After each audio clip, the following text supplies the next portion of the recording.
2014 June Telangana రాష్ట్రం ఏర్పడే కంటే ముందు గుర్తింపు పొందినటువంటి బీడీ కార్మికురాలికి మాత్రమే పెన్షన్.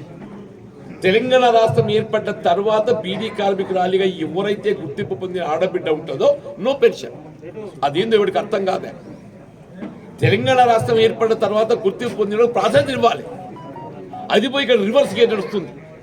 కేవలం ఉమ్మడి రాష్ట్రంలో గుర్తింపు పొందినటువంటి బీడీ కార్మికురాలకు మాత్రమే పెన్షన్. తెలంగాణ రాష్ట్రం ఏర్పడ్డ తర్వాత గుర్తింపు పొందిన ఆడబిడ్డలకి ఏదితో పెన్షన్ లేదు.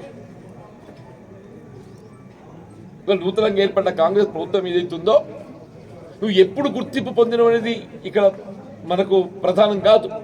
నువ్వు బీడీలు చేస్తున్నావో చేస్తలేవా, దానికి గుర్తింపు ఉందా లేదా.